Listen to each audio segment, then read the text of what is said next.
देश की नई राष्ट्रपति द्रौपदी मुर्मू, जिनकी जिंदगी के कई दुख भरे किस्सों के बारे में अब तक आपने जान लिया होगा। जाहिर है, परेशानी और दुख सबके जीवन में होता है, लेकिन उसे पार करके जो कामयाबी की नई कहानी लिखता है, लोग उसी का लोहा मानते हैं। ऐसी ही है द्रौपदी मुर्मू की कहानी। पहले बच्चे को खोया, फिर पति और फिर एक और बेटे की मौत। बावजूद इसके वो आगे बढ़ती रहीं। लेकिन क्या आपने कभी सोचा कि द्रौपदी ने अपने दुखों से पार पाने के लिए कैसा रास्ता अपनाया? मतलब ये कि किसके सहारे थकी हारी और निराश द्रौपदी बनी देश की महामहिम। साल 2009 जब उन्होंने अपना पहला बेटा गंवाया। इसके बाद 2013 और 14 में उनके जीवन में फिर एक सैलाब आया। इसमें उन्होंने अपने एक और जिगर के टुकड़े और पति को खो दिया। हालांकि मुर्मू को इन सब से उबरने में एक जगह सहारा मिला, और वो था ब्रह्म कुमारी संगठन। ब्रह्म कुमारी ने उन्हें जिंदगी की चुनौतियों से लड़ने में मदद की, आध्यात्मिक रूप से उन्हें खड़ा करने की ताकत दी।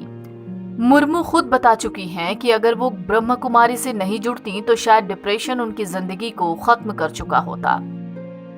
द्रौपदी मुर्मू ने श्याम चरण मुर्मू से शादी की। ये लव मैरिज थी। शादी के 1 साल बाद उन्हें बेटी हुई। बेटी 3 साल की हुई थी कि 1984 में उसकी मौत हो गई।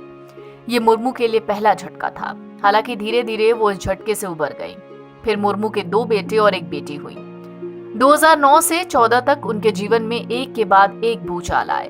2009 में मुर्मू के भाई के घर पर उनके 25 साल के बेटे की रहस्यमयी तरीके से मौत हो गई। इस घटना ने उन्हें पूरी तरह से तोड़ दिया था। बेटे के जाने का गम वो बर्दाश्त नहीं कर पाई।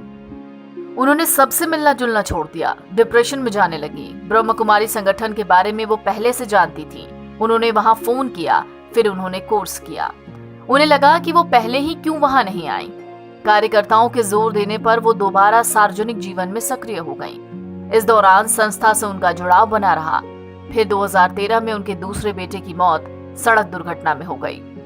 1 महीने के भीतर द्रौपदी मुर्मू के छोटे भाई और उनकी मां नहीं रहे। 2014 में उनके पति का साथ छूट गया। इन दुखों के पहाड़ से उबरने के लिए उन्होंने आध्यात्म का सहारा लिया। जिस ब्रह्म कुमारी की हम बात कर रहे हैं, उनके बारे में भी जान लीजिए। ब्रह्म कुमारी अंतर्राष्ट्रीय स्वयंसेवी संगठन है। ये एक आध्यात्मिक संगठन है जिसकी नींव 86 साल पहले लेखराज कृपलानी ने डाली। शुरुआत में इसे ओम मंडली के नाम से जाना जाता था। इसका मुख्यालय राजस्थान के माउंट आबू में है। इसका आधार 133 देशों में है।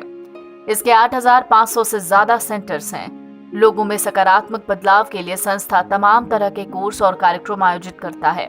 मानसिक शांति और सकारात्मक दृष्टिकोण विकसित करने के लिए ब्रह्म कुमारी में राजयोग का अध्ययन करवाया जाता है। ब्रह्म कुमारियों ने द्रौपदी मुर्मू को इस पीड़ा से उबरने में मदद की। तनाव दूर करने के लिए द्रौपदी मुर्मू ने राजयोग सीखा। इसके अलावा संस्थान के अनेकों कार्यक्रमों में हिस्सा लेने लगी। यहाँ तक कि उनकी बेटी इति श्री को भी उन्होंने संस्था से जुड़ने का सुझाव दिया। और आज इन तमाम दुखों से पार पाकर द्रौपदी मुर्मू बन गई हैं राष्ट्रपति द्रौपदी मुर्मू। NBT ऑनलाइन की रिपोर्ट।